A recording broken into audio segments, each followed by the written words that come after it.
걸 여기다 명시해 주시는 게 좋고요. 마지막으로 잔금 일정. 잔금 일정을 정확하게 잔금 금액하고 일정을 적으셔야 되는데, 자, 이 매매 같은 경우는 통상적으로 전월세 같은 경우는 계약부터 잔금 일정까지 약 한 달 정도 가까이 잡는데요. 이 매매 같은 경우는 여러 가지 서류 부분이라든가 여러 가지 문제가 있기 때문에 확인해야 되는 부분이 있기 때문에 통상적으로 한 2개월에서 3개월 이상 잡습니다. 그래서 그 부분들 잔금 일정도 그 부분에 맞게 본인의 매수인, 본인의 상황에 맞게 또 매도인은 매도인 상황에 맞게 잔금 일정을 정확하게 잡으시는 게 좋습니다. 그 부분에 대한 표시를 해주시고요. 자, 여기에 뭐 중간적인 일반적인 사항들을 설명을 해드렸고 마지막에 특약사항, 아까 말씀드렸죠. 특약은 매도인과 매수인이 특별히 약속을 하는 겁니다. 둘이의 합의에 의해서, 매도인 매수인의 합의에 의해서 약속을 하는 부분입니다. 이 약속된 부분들을 여기에 최대한 자세하게 설명을 하는 겁니다. 자, 그 부분 중에서 이제 저희가 중요하게 생각하는 부분들이 몇 군데 있었죠. 좀 아까 임차보증금 부분들에 대해서 한번 여기다가 명시를 하는 겁니다. 자, 이거 샘플에서 보시듯이 본 계약은 3층 301호, 현재 임대차 내역은 보증금이 2억 2천만 원 이렇게 표시를 해놨습니다. 그리고 다섯 번째, 현 세입자 보증금 2억 2천만 원은 매수인이 승계를 한다 이렇게 표시가 되어 있고요. 잔금으로 진행한다 그렇게 되어 있고, 잔금 시 매매대금 3억 6천, 여기 매매대금 3억 6천이라고 표시되어 있죠. 3억 6천만 원 중 이 현 임차인의 보증금 2억 2천만 원 전세 보증금을 이 잔금으로 해서 대체를 하겠다. 3억 6천만 원에서 2억 2천만 원을 매수인이 원래 매도인한테 줘야 될 대금에서 대체를 하겠다. 상계를 하겠다라는 거죠. 그렇게 하시고 전세 보증금은 매수인이 승계한다라고 이렇게 자세하게 표시를 해놓게 되면 나중에 전세 보증금에 대해서라든가 이런 여러 가지 부분에 대해서 문제가 발생하지 않을 수 있겠죠. 자, 그리고 매도인과 매도인의 계약금이나 잔금을 입금할 때 입금 계좌 등도 표시해 놓으시면 좀 편하십니다. 자, 그리고 지금 여러 가지 권리관계, 매도인이 거기에 뭐 여러 가지 권리관계에 섞여 있을 수 있겠죠. 등기부등본을 떼보면요, 뭐 돈을 빌렸을 수도 있고 여러 가지 부분이 있습니다. 그런 부분에 대한 권리관계를 어떻게 할 건지 정확하게 표시를 해놓는 게 좋습니다. 그래서 계약일년제 등기부등본상의 권리관계는 잔금일에 모두 말소하고 넘긴다 이렇게 되어 있죠. 잔금일에 모두 말소한다라고 표시를 해놨기 때문에 잔금일에 그 부분을 다 말소 처리되고 나서 등기를 넘긴다, 이렇게 명의를 넘긴다 이렇게 보시면 될 것 같고요. 자, 여기 보시면 등기부등본 및 건축물 대장을 모두 매수인이 확인했다라고 되어 있습니다. 이 부분은 제가 미리 확인하라고 분명히 말씀을 드렸죠. 자, 건축물 등장 확인하라는 이유는 좀 아까 말씀을 다시 드렸습니다. 다시 한번 말씀드리면 불법적인 건축물이라든가 불법적인 증축, 용도 변경이라든가 여러 가지 부분 때문에 문제가 분명히 발생할 수 있습니다. 이행강제금이라든가 아니면 건축물을 철거해야 되는 그런 여러 가지 문제들이 발생할 수 있기 때문에 그 부분은 꼭 확인을 하시고 이렇게 표시를 해놓는 게 좋습니다.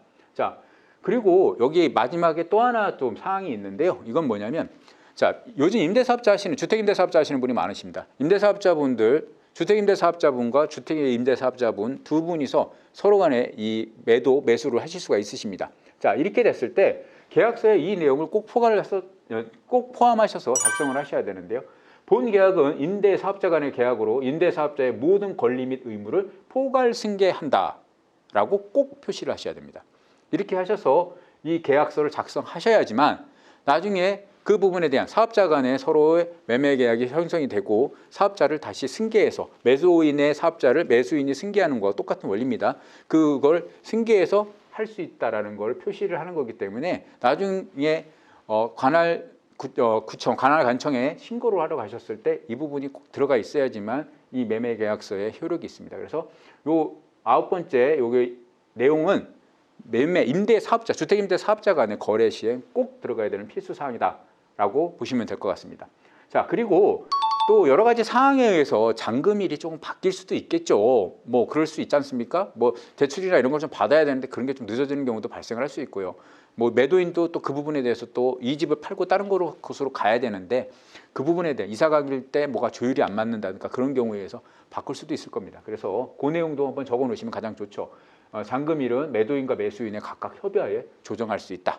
이런 내용들을 이렇게 하나씩 표시해 놓으시면 나중에 이 여러 가지 부분에 대해서 서로의 마찰이라든가 분쟁이라든가 이런 것들 심지어 소송까지 갈 수 있는 이런 부분들을 미연에 방지할 수 있는 그런 것들이 있으니까요. 이 특약사항은 아까도 말씀드렸지만 매도인과 매수인이 상호 간에 협의하에 작성을 하시면 됩니다. 자, 마지막으로 인적사항들 정확하게 적으셔야겠죠. 매도인의 인적사항, 그리고 매수인의 인적사항, 그리고 중개사가 꼈을 때는 중개사의 정확한 인적사항들을 적어 놓으시고 이 부분들을 확인하시면 안전하고 그런 매매계약서를 작성할 수 있다 이렇게 보시면 될 것 같습니다.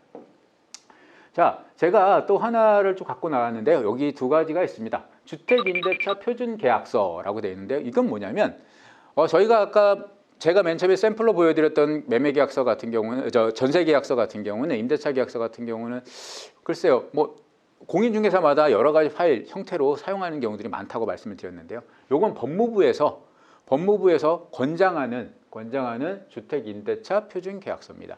그래서 법무부 사이트에 가서 다운받으실 수 있고요.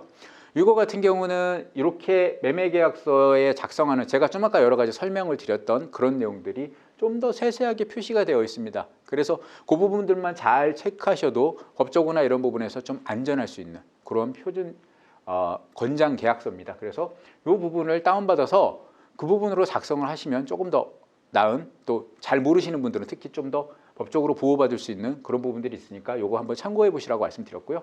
오늘은 전 시간에 이어서 부동산 계약 시, 부동산 매매 계약, 임대차 계약 시 자신의 권리를 지킬 수 있는 방법, 그리고 실질적으로 어떻게 전 시간에 배웠던 거를 실질적으로 계약서 작성이나 이런 걸 할 때 같이 접목시켜서 사용할 수 있는지를 좀 알아봤습니다. 자, 다음 시간부터는 이런 부분에 대해서 좀 더 디테일하게 하나하나 좀 자세히 세부적으로 좀 알아보는 시간을 가져볼까 합니다.